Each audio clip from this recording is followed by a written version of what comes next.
Recording in progress. I'd like to welcome you to our first Roundtable meeting of the year and thank everyone for being here.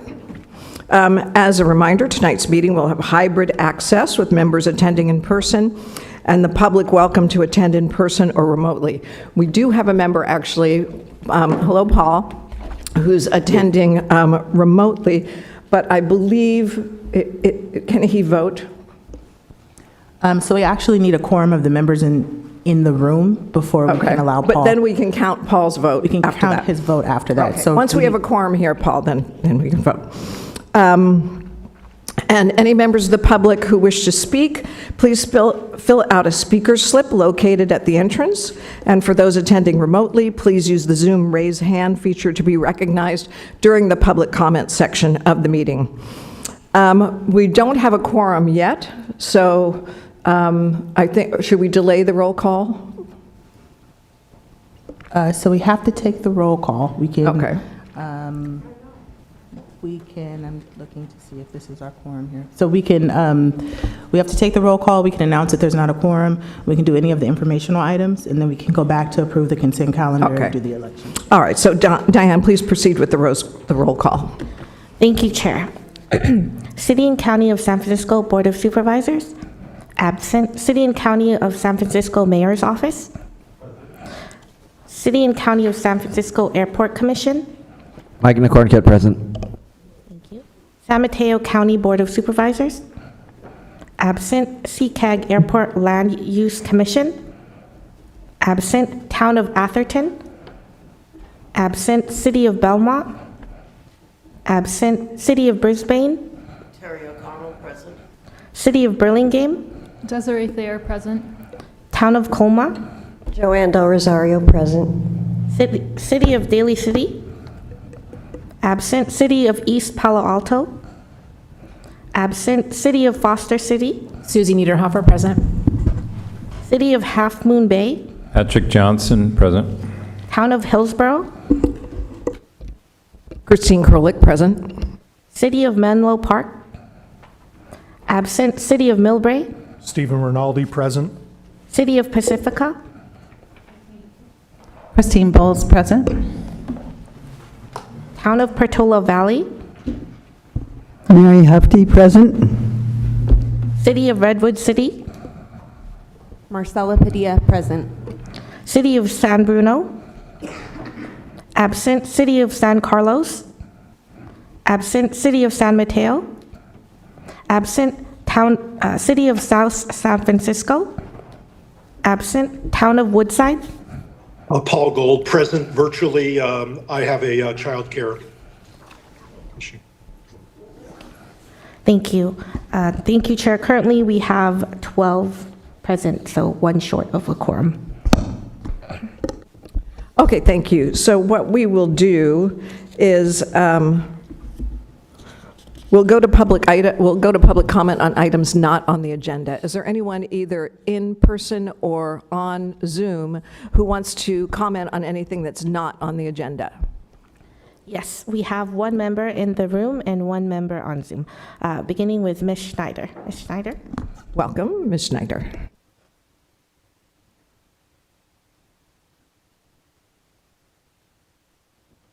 And please, as you know, please keep your comments to 2 minutes. The clock is running.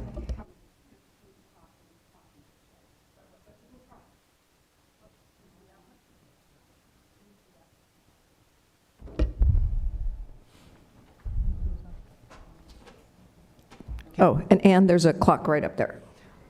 Ann Schneider, City of Millbrae, former Roundtable member.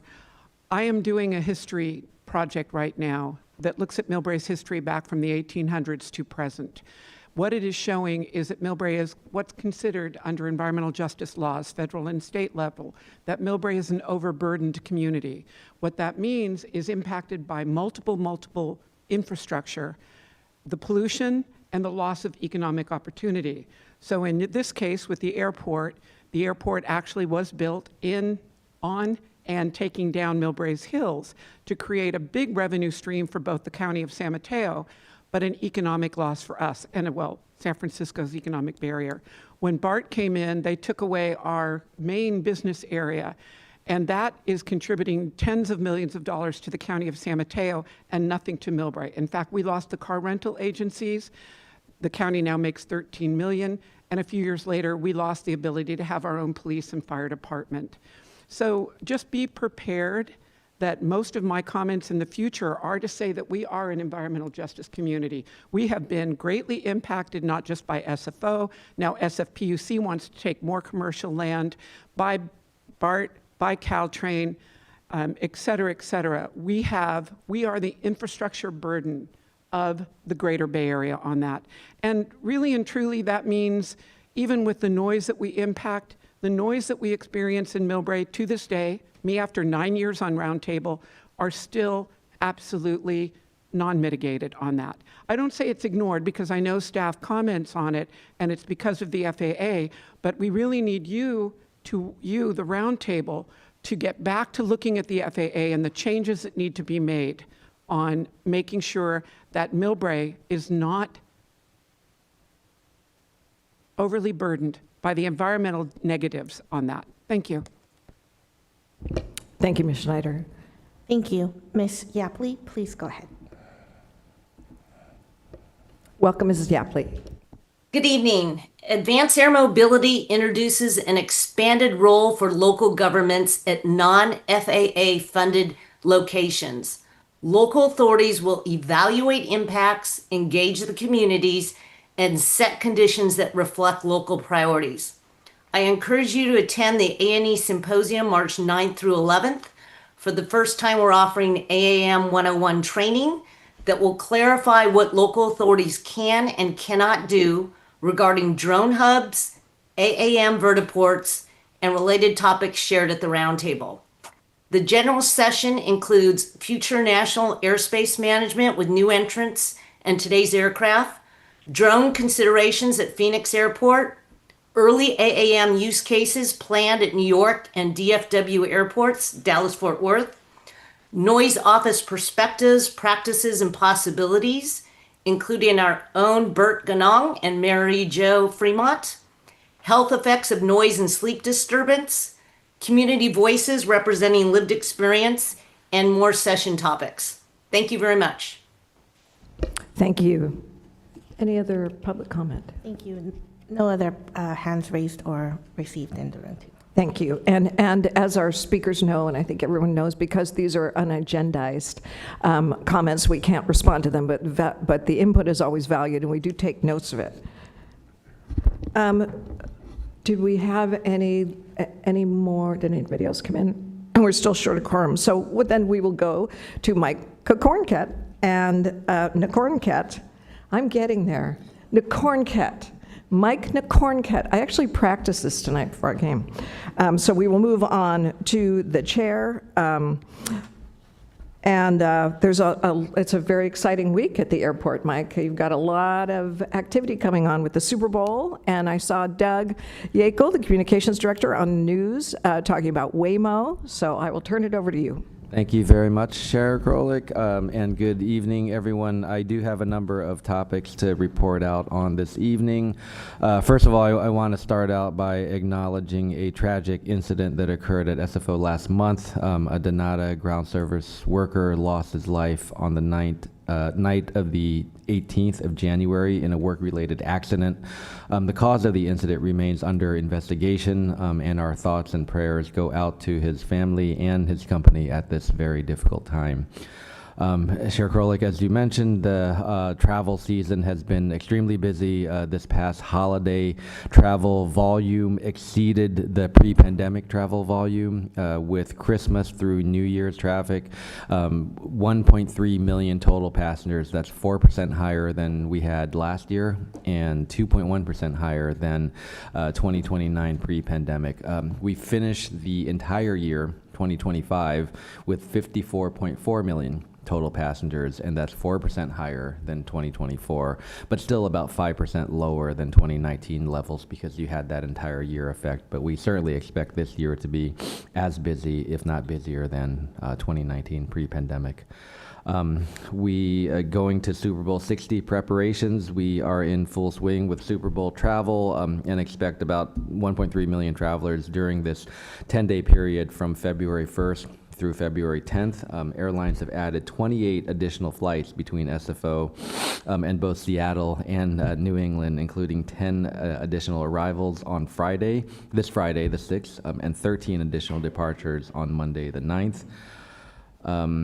With regards to something that I mentioned at the last roundtable, and we also have our project manager, Daniel Lee, to present here today later on in this program. We will be closing Runway 1 right, 19 left for 6 months, beginning March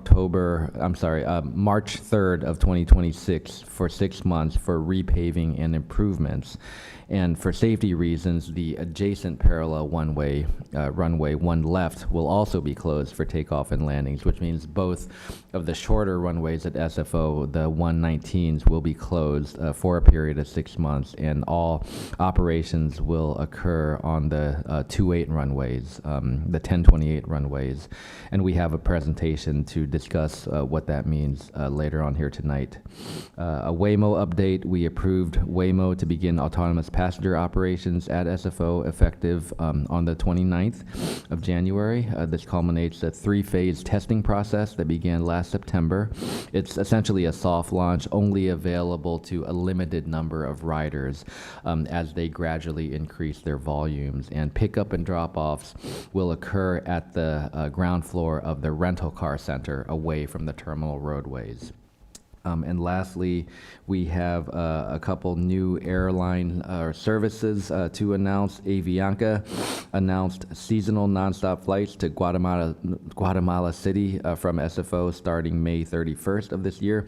That's 4 flights per week on an Airbus A320, arriving in the morning at 6:25 a.m. and then departing at 7:45 a.m. And then United Airlines also announced seasonal nonstop service to Portland, Maine, starting June 27th.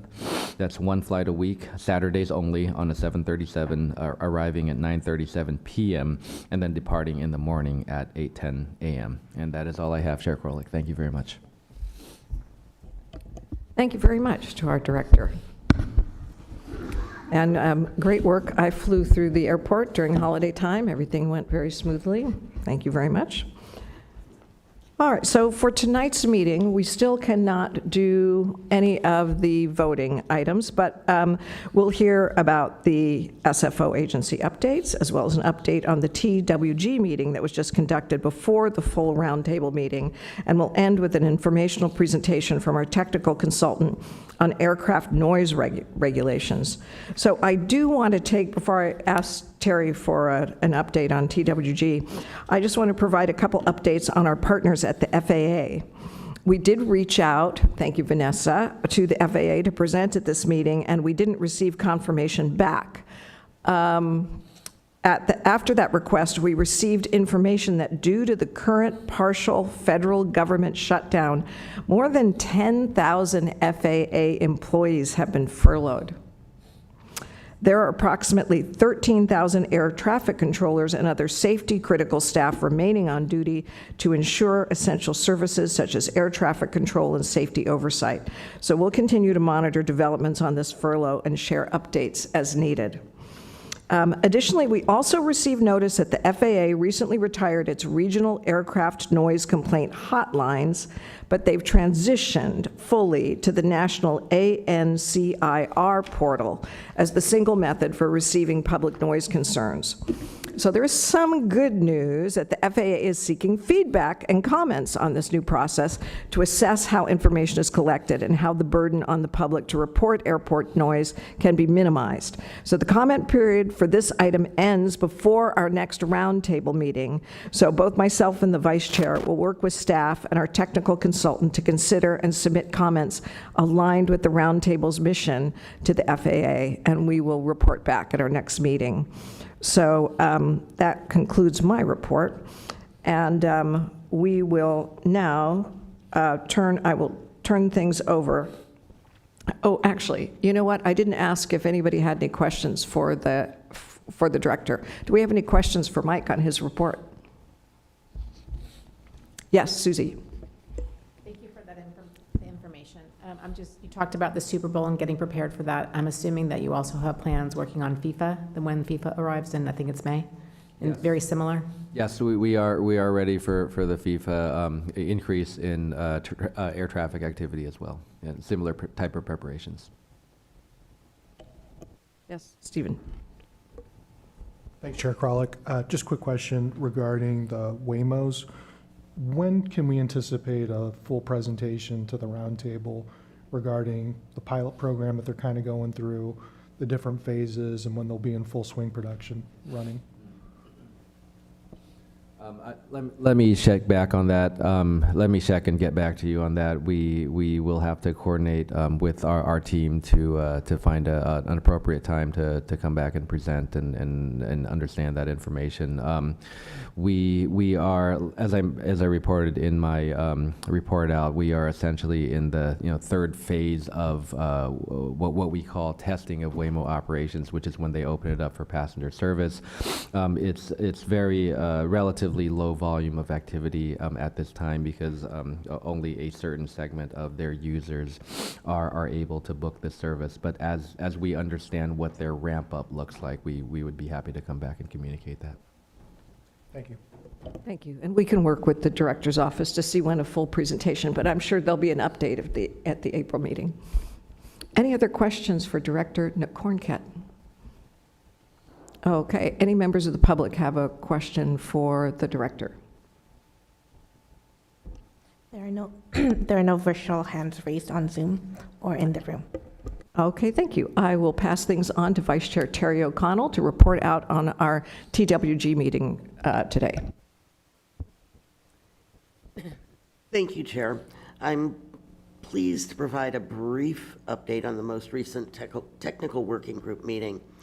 At the meeting, we continued our discussions of the Fly Quiet program and some of the questions that were brought up at the last meeting, and to look at what our criteria is going to be and what's going to be feasible moving into the future, where we can get some realistic goals and achieve some amount of increase in the noise reduction.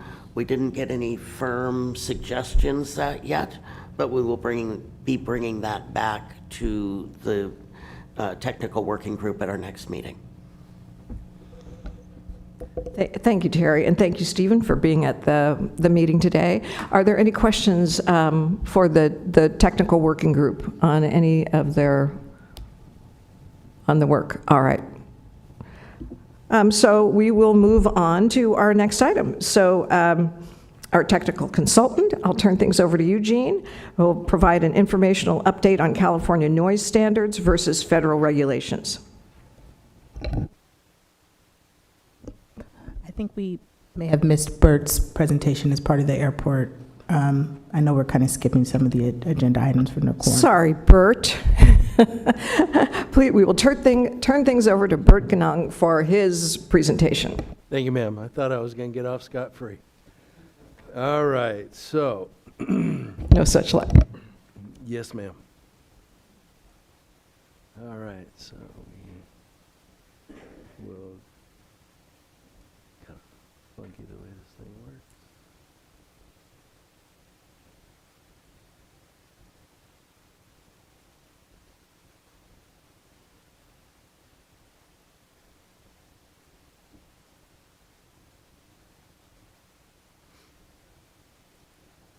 All right, so the noise exposure map update that I introduced last time, it's time to do a federal noise exposure map update. We're required to do that every 5 years. We're changing 1.5 decibels. Admittedly, with COVID, the contour did some really erratic things, and so we put that on hiatus in agreement with the FAA, and it's now time to do that again, even though we did get a waiver to continue using it. The 2019 contour that we're using right now, but we are going to be updating that here very soon. You're going to get the noise insulation program update in just one moment, and then receive the Runway One Right project update. So we'll start with the Repair and replacement initiative, the beauty on this one is everything was as we expected, no changes. So I'm pleased to report that. We did get 3 more additional applications than we had in December. You can see these numbers are the same as we had before. We move into the Second Chance Initiative. That one we saw pretty much the same thing. No changes across the board for everything. And so that was nice. We did onboard that 75-unit apartment building in South City, which is good to have, that we'll be working on. And again, reporting those. You can see South City here on the left side with the 75. That's the apartments. Now, when we go into the expanded eligibility, that's where the fun starts. We go from units and design, we drop by 1. We had 1 fallout due to an ADU that was not to code and had to be brought out. The units out for bid, we were at 8, we dropped to 0, meaning the units are in construction or actually have been completed. So I'm pleased to report those. The other numbers, additional facts, 530 potentially eligible, applications by invitation only, and the satisfaction rate all remain the same.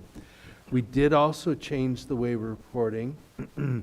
In this, we added this series of donuts here. I know it looks like the other ones, but we're talking about the properties being treated, the completed properties, and then we have the follow-up grouping, which is, oops, sorry, that was the follow-up grouping. Here, potentially eligible, properties treated and or being treated, and then we move into the properties being treated and the completed to equal out the playing field with the others.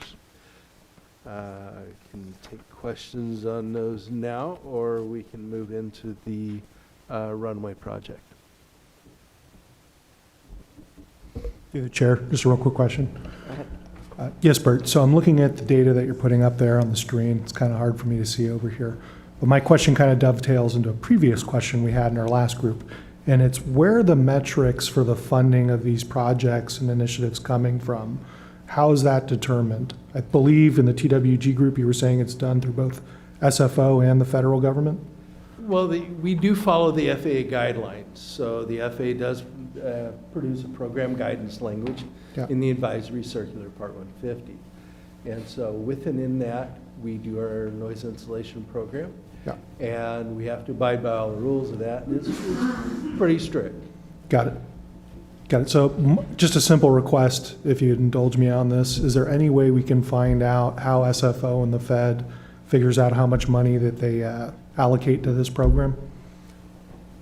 We basically go for grants whenever we can. We will have a project in mind. We will have the amount of that project. We'll solicit it. The FAA then responds on whether they can fund that, and then we'll have the matching funds for it.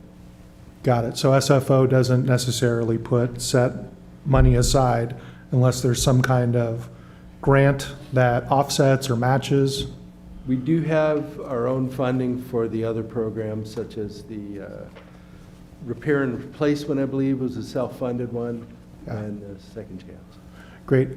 Just simple request to the chair. Maybe I'm out of process here, but if we could get some kind of item agendized on that for one of these roundtables, so just educational to better understand how these things are funded. I believe we just did that 4 or 5 months ago. Okay. Staff, that'd be something we could do. We can give you that presentation. Yeah, I'd love to see it again. Thank you. Okay.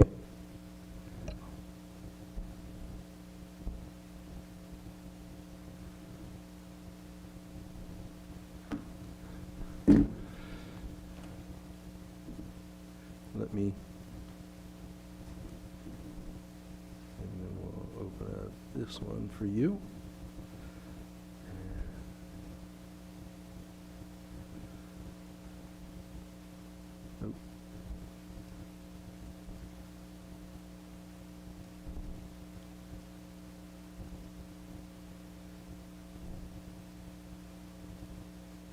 All right, as we're gearing up the runway one, were there any other questions on the first part of Bert's presentation? All right, so we'll move on. Thank you. Those are good questions, Stephen. Thank you. Good evening. My name is Daniel Lee. I'm with the Design Construction Division at SFO. I am the Airfield Program Manager overseeing and delivery of runways and taxiway capital improvement projects. So as Director Nikornkit mentioned last roundtable, there is a major runway construction project happening this year that we wanted to give you a briefing on today.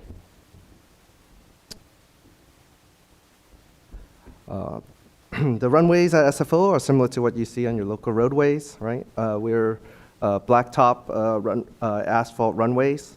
They are much thicker than you typically see on your local roads and of higher quality, but it does need to get repaved and repaired on a cycle, basically.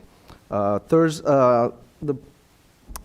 typical runway kind of rehab work takes place every 12 to 15 years in terms of its major rehab work.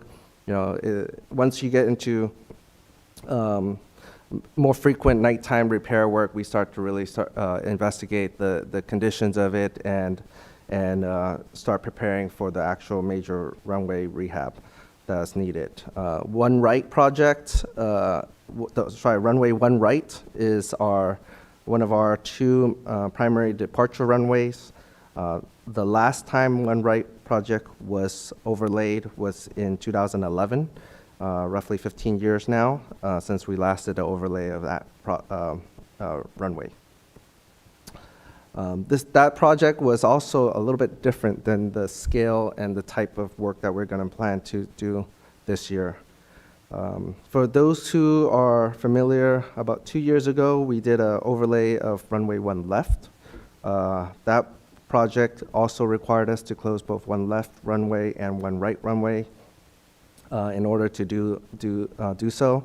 The closure of that project in order to complete that overlay was about 2 months. And it was strategic in terms of limiting the operational impact. It was primarily just to repave the surfaces of the One Left and also just prioritize the major repairs that are needed. This year, though, the Runway One Right project is approximately 4 times the size, covers a much larger scope of work that's needed. The project budget, as you see on the slide, is $215 million, with the FAA covering about half of that amount.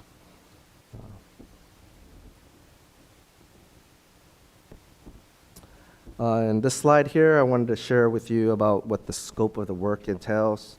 Along with the resurfacing of the runway, which is 1.5 miles long, we're also rehabilitating the taxiways that are between One Left and One Right, constructing a new taxiway whiskey, shown in the orange there.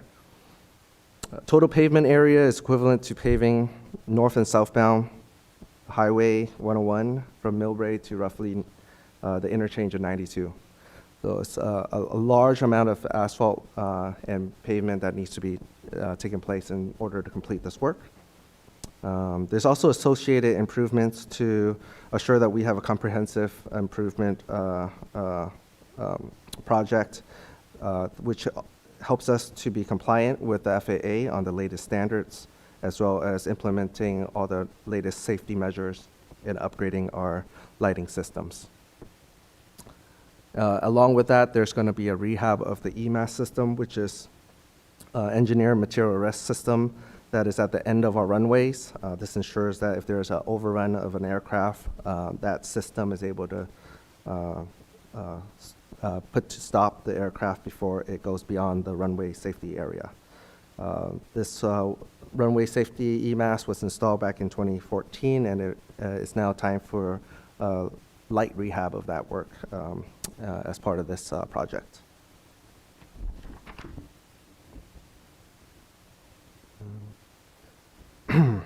In this slide, I wanted to share about the project schedule.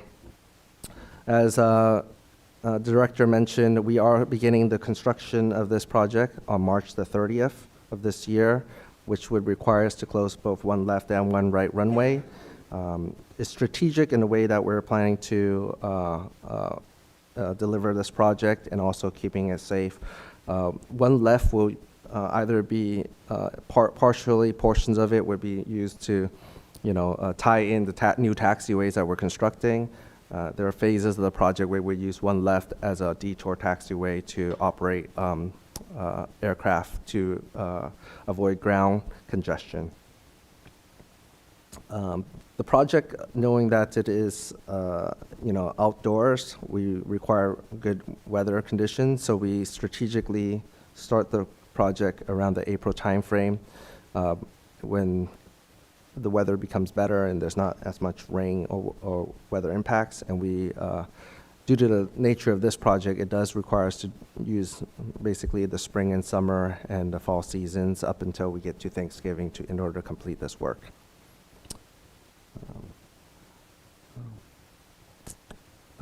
So again, the runways plan is to reopen up both runways by October the 3rd as part of the completion of phase 3, and then substantially complete by November the 14th, which covers the majority of the work that needs to be taking place before the Thanksgiving holidays.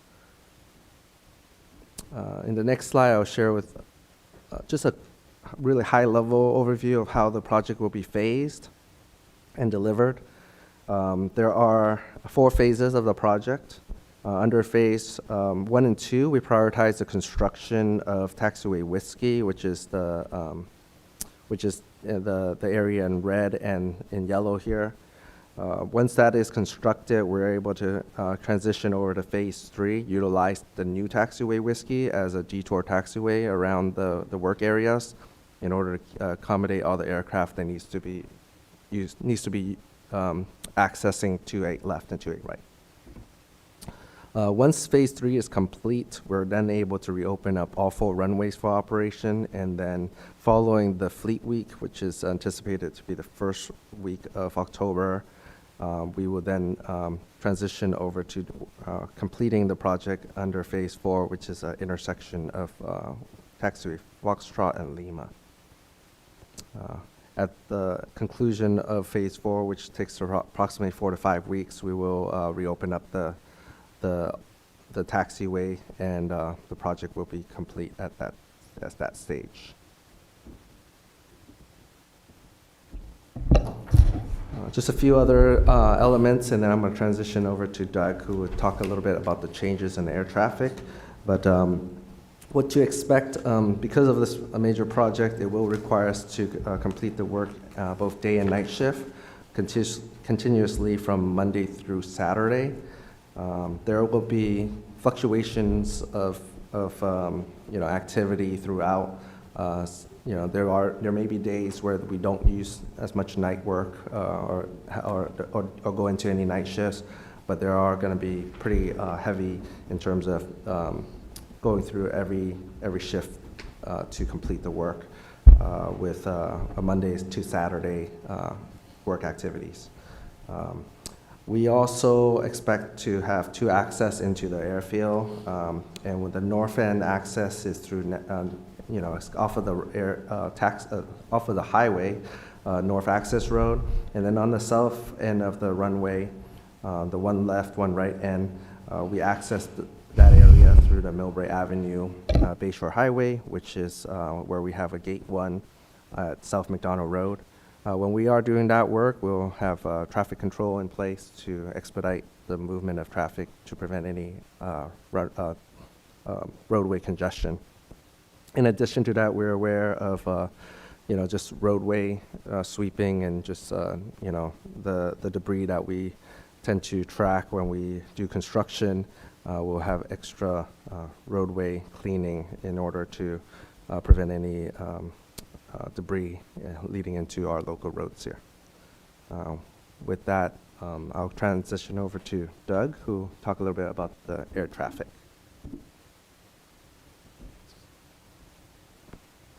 Thank you, Daniel. Welcome, Doug.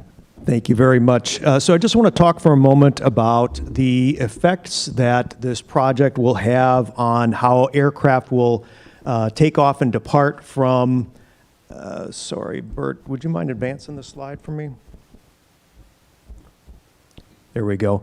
I want to talk through some of the temporary changes in air traffic that will occur during this closure. Now, you heard Daniel mention the fact that the two runways we're closing, one right and one left, are primarily used for departing traffic. So what this means really is during this project, it's essentially business as usual for arriving aircraft, and we don't expect any change there. So for example, I live in Foster City, and so I see those parallel pathways of aircraft coming overhead, lining up to land on runways 28 left and 28 right. I don't expect I'm going to see any change this summer for the next 6 months during this closure. It's really focused on changes in how aircraft will depart SFO during this project. And I want to stress that this closure and this configuration is not something new for our airport. In fact, oftentimes weather conditions will put us into this configuration primarily during the spring and early summer periods. If you think of like a sunny, windy day in the spring or early summer, that often forces us to go into this configuration automatically. We call this a straight 2-8 operation. This means we are essentially arriving and departing all of our air traffic on those two runways. So let's take a quick look at how that would change, and we'll start with a very, I acknowledge this is an oversimplification of how aircraft operate at SFO, but just to help us understand how aircraft would normally depart from our airport and what will change during this closure. So, as Daniel mentioned, runways one left and one right are the ones that are going to be closing, and those are primarily used for smaller aircraft, lighter aircraft, aircraft that don't need as much runway to get airborne. And that's really why you see flights to Southern California, that's represented in the orange lines, or flights to the Midwest and the East Coast represented in the green lines. That's the type of traffic that is normally departing from runways one left and one right. Now, what normally departs from 28 left and 28 right are those bigger aircraft. They're wide-body aircraft, they're heavier aircraft, they need a longer runway roll in order to get airborne, and that's why that's mainly international flights, maybe flights to Hawaii. You'll see cargo flights, heavier aircraft need to use those runways. So this is our normal configuration. So now let's talk about what's going to change when we close two of the runways. Okay, so now you see really what's happening with the closure of runway one left and one right. You see now that orange line will basically have to depart from 28 left and 28 right. It'll go off the coast and make a left turn to go down to Southern California. And that's probably the most significant change in terms of what's happening here, because that amount of activity, that domestic traffic, is now going to be joining those international flights. And then you see the flights to the Midwest and the East Coast will be basically taking off from runways 28 left or 28 right and making a hard right turn there to continue on to their destination. So what this is going to do is different communities may experience different effects. In other words, I already told you that in Foster City, it's business as usual. If you live in Palo Alto, it's business as usual. If you live in a city where your primary impact might be backblast from aircraft taking off from one left and one right, for 6 months, there's going to be no aircraft taking off from one left and one right. But if you live along this path where international and Hawaii flights normally operate, that pathway is going to be joined by a larger amount of aircraft. And that's really what we want to call your attention to, because that's probably the temporary increase that's most noticeable during this 6-month period. And with that, we'd be happy to take any questions. Thank you. Thank you, Doug, and thank you, Daniel. What members of the board have some questions for either Daniel on his presentation or Doug on his? All right, yeah, go ahead, Patrick. So I think the only concerns I had, or I could think of, was safety on the runways during operations with the heavy equipment, pilots being thrown off. I'm not really used to seeing that because it only happens every 12 to 15 years. You have a lot of new pilots out there that are doing a lot of these smaller runs versus the larger internationals where they're seasoned pilots. Will they be prepared and also briefed on that? Then disposing of the asphalt and all that stuff, is that going to be disposed of like during the day or at night where it's going to impact? Because these large trucks will be actually, you're going to be pulling the ground out and then disposing it, if I'm not mistaken. Is that going to, you addressed it, but for traffic reasons, is it going to be in the commute times, is it going to be at late evenings, things like that? And I'm also just thinking outside the box, was whenever you get behind one of those big trucks, because I live in Half Moon Bay, and you got that garbage falling off and it's cracking windshields, will people know who to call? And basically, is it going to say a sign on the truck, if we break your window, call this number? That does happen quite often, and I get that, and I'm in the auto repair, I get that all the time. Big rock came and blew out my window. The other thing was the air traffic controllers, especially with, that we're kind of, if I can say this, we're short-staffed, if you would, and we know that. Are they prepared for this also? Because this is a new thing. We're short-staffed. This is 15 years ago we did this. Is everybody up to speed and ready to go? Those are my questions. Okay, so I'll take some portions and I'll turn it over to Daniel to talk more about the material removal logistics. But let me start with kind of pilots and air traffic controllers. And anytime that Daniel goes through this process of a runway closure and a repaving, these decisions really are made in a collaborative environment. And it's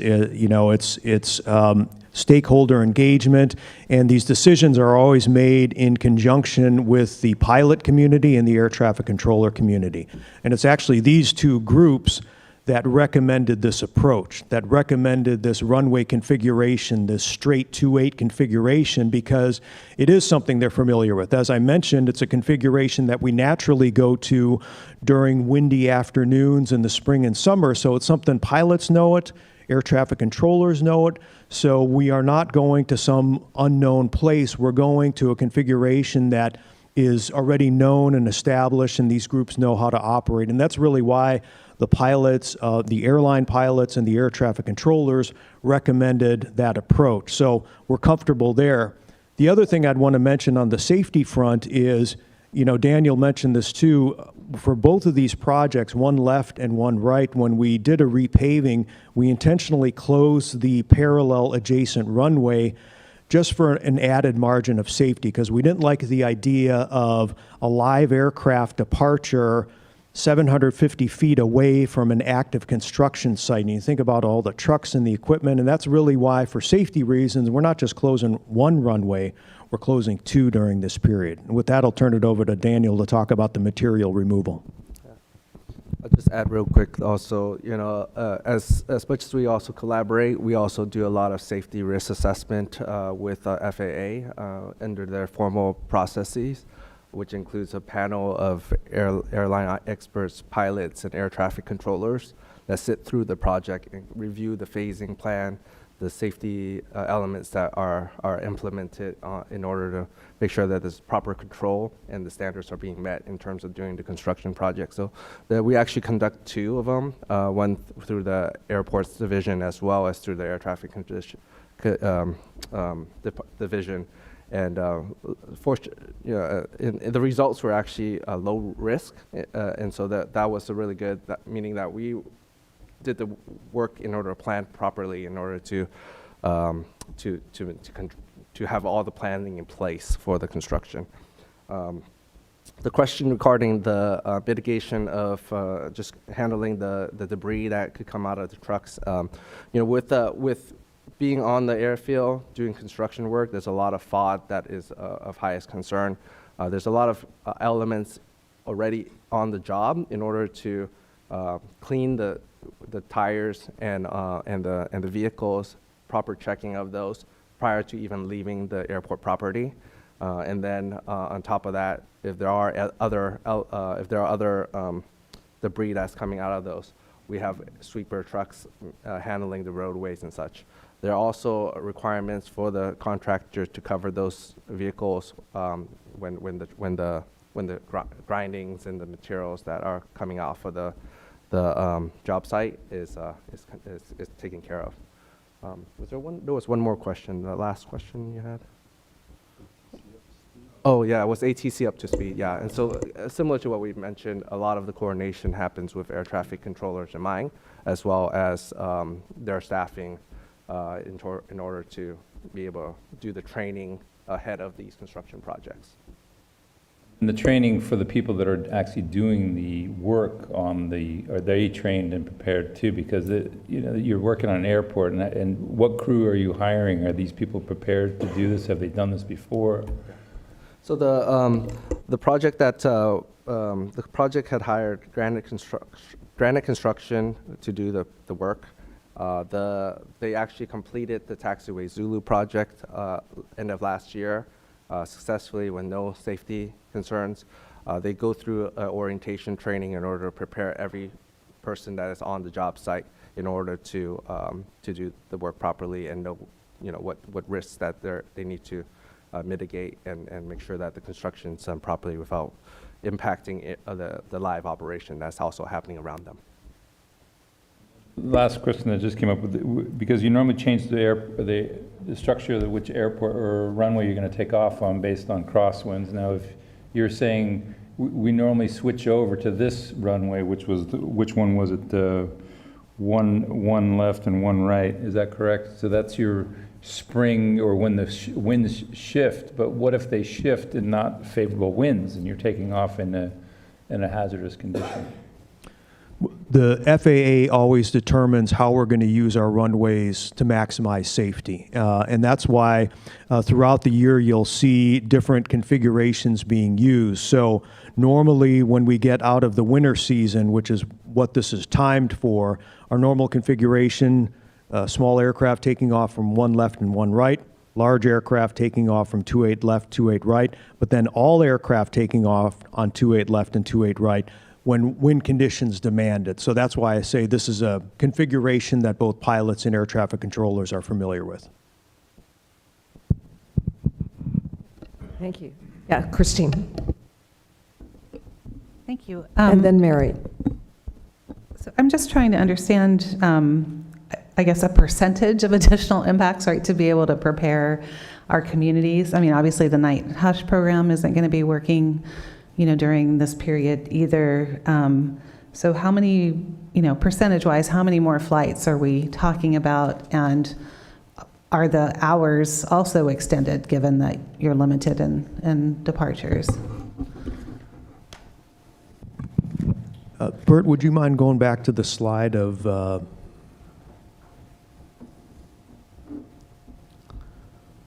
So I'd probably say the most high-level way to answer this is that orange line you see represented on the screen. So that's flights to Southern California. That's about 30% of departure activity at SFO. So that's about 30% of flights. And now these are smaller aircraft than what's typically operating, but that's really the activity that is now going to share that pathway with those larger international aircraft. Okay, so the 30% is helpful, but also, right, the night hush isn't going to be going, so we're going to get those additional flights also. Instead of going over the bay, we'll head over the mountains over Pacifica. We will try to do the night hush as much as possible. We're currently working with the FAA and the airlines to see what they need from us. We are advocating that we do it as much as possible. They're actually asking that we start it later. And we'll see what goes with that one. We still have more meetings to go. But we can still run the night, provided that the traffic is not unbearable. Okay, but do you see, like it starts to get a little quieter around 1 or 2 now. Do you see those times being extended or you're really going to try to fit all these flights into the same number of hours a day? We're going to try, but there's a possibility of delays. We're already admitting to that. Okay. And is there a chance, I know sometimes the flights turn a little early, right, going over Pacifica before they're out over the ocean. Your diagram is nicely over the ocean, but is that something that's going to be monitored closely since it's not their new normal path? The diagram is generous, I admit. We will actually be talking with the FAA on, was it Friday? Next Wednesday. I'll bring that up with them, see if we can get the turns to start no earlier than 6 miles DME, which is measured from the center of the runways. Okay, thank you, I appreciate it. I'm just trying to understand what it means to South San Mateo County. Is it less traffic and less traffic noise, and Fleet Week is when it picks back up again? Is that what's happening? Again, it'll depend on the community. So I'm from Portola Valley. Okay. For what it's worth. So I would say that if you live in Woodside or Portola Valley, I know that historically your residents have come to this forum to talk about maybe oceanic. Bert looks like he wants to jump in here. Go for it, Bert. If I may, that orange arc you see there, yep, it's possible those flights will be vectored over, but they'll be at a fairly high altitude, so it shouldn't be too much extra noise. So it isn't less, at any rate. It's equal or more. Equal to a little bit more, yes. Okay. Thank you. Thank you. We'll go Marcella and then Stephen. Thank you. I had a question. Is there a plan for a targeted community outreach campaign before you begin construction that you'll make us aware of? Just given that 30% of the flights are going to add the heavy load international flights, is there a way you guys plan on doing some targeted community outreach to the communities that are going to bear the brunt of this? There is, and we'll share that with you when that is ready, but we are working on a plan around that, yes. And actually, since our next meeting isn't until April, we will hope that you'll get that out before construction starts and we can distribute it. So that's a good question, Marcella. Stephen. Thanks, Chair Kralik. My question revolves around the 6 months of work that you're going to be doing and the increase of traffic and access, specifically around Millbrae Avenue and Bayshore Highway intersection. I see here it looks like you're going to be implementing traffic control only at South McDonald Road. So the first question, is that going to be adequate enough to help the flow of traffic on Millbrae Avenue and Bayshore Highway flow during construction? Yeah, I can answer that. Yeah, we've successfully implemented the same type of traffic plan we did on during the One Left project in 2023, which utilized the same traffic. It would just be a longer duration, instead of the 2 months or so, it would take place probably on the southern end. Would probably take place, it would be about 6 months of additional like that traffic flow. There will be additional flaggers and police officers along the South McDonald Road to expedite the traffic that's already in that area. Of course, we know that there's TNC, parking lots over there. The airport is also in the process of implementing the virtual queuing that we're looking at, which would certainly help mitigate that. But that's still in the works. I don't think we have a tentative timeline, but it was meant to be sometime this year to implement that. So with that, we believe that the handling of the congestion on the traffic will be fine or adequate for what we've seen in the past. Okay, so I'm going to dovetail into that with the next question, which revolves around Waymo, since you guys are running a pilot program right now and the evolution of it, and then also the fact that you're geofencing out Uber and Lyft, so they're staging over in our area, whether it be Burlingame or Millbrae area or around San Bruno and South San Francisco. So how's that going to also impact this shutdown for 6 months? I'm not sure our project team could speak to that. This might be something where maybe we need to connect Waymo with your city staff to discuss. Yeah, I think this is going to be a really key issue, especially for the city over here in Millbrae. We've had a long-standing issue on Millbrae Avenue, plus we've done a lot of development in that area. I know Board Supervisor Spear would speak to that, especially around the Rollins Road Avenue and Millbrae Avenue intersection, so that's going to be particularly interesting. And the last question is around staging. Are you folks going to be using SF-owned properties that sit alongside the Millbrae side and SFO, where you're going to be staging these materials, kind of like, I believe it's Site 7, is that what you refer to it as, where they have all the pipes? The staging areas are not going to be over where the Millbrae, kind of on the other side of the freeways are. It's actually, there's a couple of locations. One is actually on the northern, like over by the Super Bay hangar. There's another area called Plot 16D, which is across, kind of diagonal across the street from Costco area. There's a plot that's pretty typical usage for our runway taxiway projects, and those will be the sites. Yeah. Okay, great. Thank you. Appreciate it. Thank you. Okay, I have a couple of questions. So Daniel, when these repaving, when this repaving project is being done, is there any planning for sea level rise at the same time? Like, will it be a little higher, or is that just something that's separate from this project?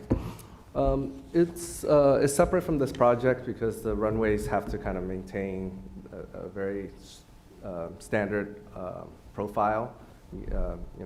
We have to make sure that we usually raise it a little bit, a few inches here and there, but nothing, significant, because there's also cross taxiways and such to make sure that there's correct vertical profiles across every part of the runway. There is a shoreline protection program in the future that we're still in the studies and looking at. So when time comes, those projects come about, the airfield projects would probably incorporate some of that elements, so those elements of work. Thank you. Okay, and then there have been, I guess, not just at SFO, but at airports around the country, these close calls. Will this reconfiguration, Doug, of the runways, will they mitigate some of that potential danger?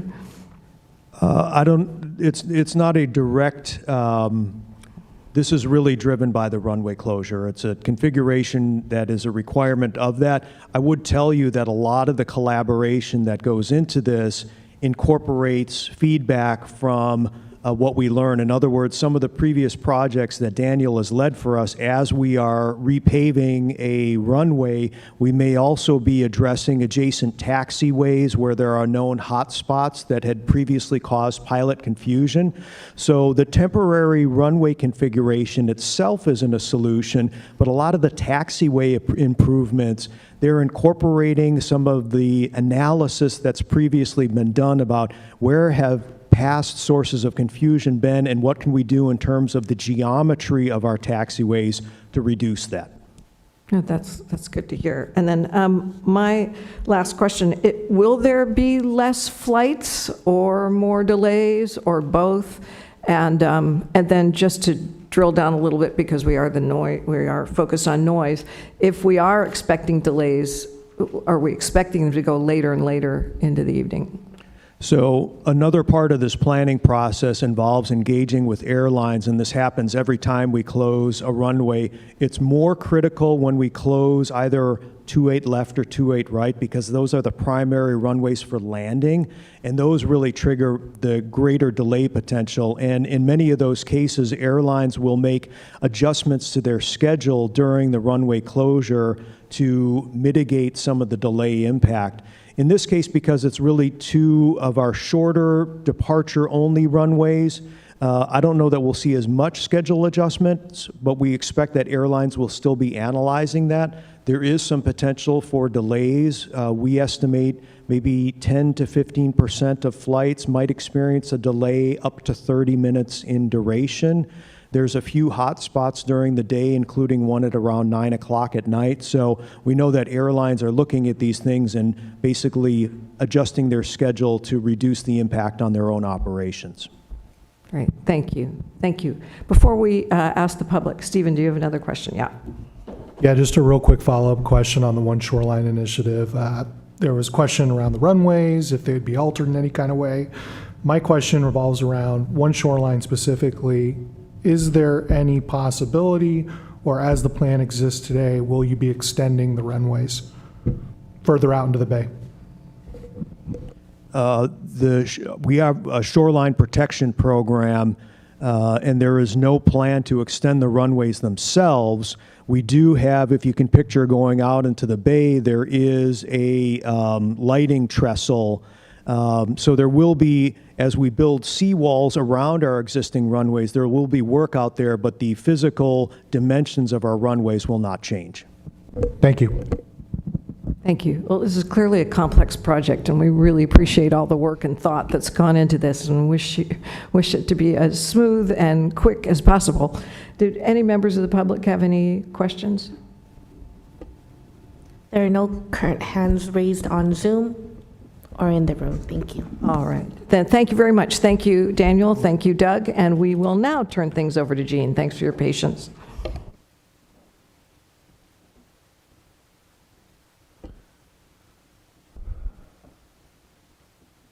So while she's bringing this up, just a reminder that I have been asked on several occasions to kind of give a little briefing, a single slide, if you will, of something maybe of interest or of confusion to some members, or just heightened members' awareness to things. So this one here is the difference between California noise standards, which is done under Title 21 of the California Code of Regulations, or there's the federal regulations known as Part 150, which is codified under Title 14.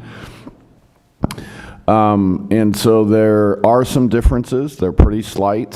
For example, the noise impact boundary is the CNEL 65 dB for Title 21. And the threshold for noise compatibility, according to the federal standards, is also 65 dB, but in terms of the day-night average sound level. However, for California, the FAA does allow for the airports to use the community noise equivalent level, because the noise standards in California predate Part 150. So it's kind of like we're grandfathered in to use the community noise equivalent level, but they do both use the same threshold of the 65 decibels. For the California noise standards, the extent of the noise impact boundary, that 65 dB contour, is to be validated by measurement. That is why several airport systems have noise monitors along the areas of where those contours close, if you will, or where how far out they go, so that you can validate the placement of that contour through measurement. Whereas for under the federal regulations, and this is going to apply to SFO as they update their noise exposure map, as Bert mentioned earlier, because they're under the guise of federal regulation, which is that contour is developed using the FAA's noise model, which is the Aviation Environmental Design Tool. And the results of that are not validated through measurement, nor can you use measurement to change the size or location of those contours. Lastly, the third bullet's there under each of those. For the California noise standards, the noise impact area must be 0 for an airport to operate without a noise variance. And it's not all airports, but it's only those airports in California in which the county in which the airport resides has designated that airport as a noise problem airport. That was done here for San Francisco or for SFO, but they do have, I believe you have a 0 noise impact area, and they do not need a variance to operate because they have been providing that sound insulation for so many years. They've offered it to everybody, and now they're going back out to offer it again, but because they were able to show proof that they've offered it to everybody, some people didn't take it, they still can have a noise impact area that is 0.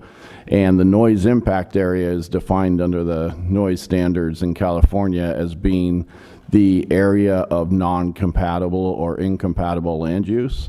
And so California considers it compatible if you've done a good effort in trying to provide noise mitigation to those properties. And then lastly, on the federal side, the FAA accepted noise exposure map determines the eligibility for noise mitigation funding. So only those properties within the 65 CNEL contour as determined through the FAA's noise model are potentially eligible for mitigation for federal funding. That was a lot of information, I'm pretty sure. So willing to take any questions on those, but I do know that there's often been confusion as to, you know, what who is eligible for noise mitigation. It's been talked a little bit about even tonight of what that boundary is, and it just comes, and all of that because you use federal funding and you have to comply with the federal rules to use the federal funding. So it is all predicated under the federal regulations as opposed to the California noise standards, except for the use of the community noise equivalent level. Thank you, Jean. Questions for Jean? Thank you for that information. Any questions from the public? There are no hands raised on Zoom or in the room. Thank you. All right. Well, thank you. Thank you, everyone. That was a lot of information tonight that we got through rather quickly. We will roll over the consent calendar to our April meeting. What day are we meeting in April? And April 1st, no fooling, April 1st. I will continue to serve as your chair. We will have to roll over the election, and Terry O'Connell will continue to be the vice chair until April. Thank you so much for coming in person. Obviously, it's really important for us to get a quorum, so we'll try and make sure that we have that for our April meeting. Are there any more member reports or updates? All right. Well, happy Valentine's Day, everyone, and since we have no more pending business of the roundtable, the meeting is adjourned. And a big thank you to Vanessa, who clearly keeps me on track, and to Diane, too. And to Andy for all of the AV and audio video. Thanks so much. Recording stopped.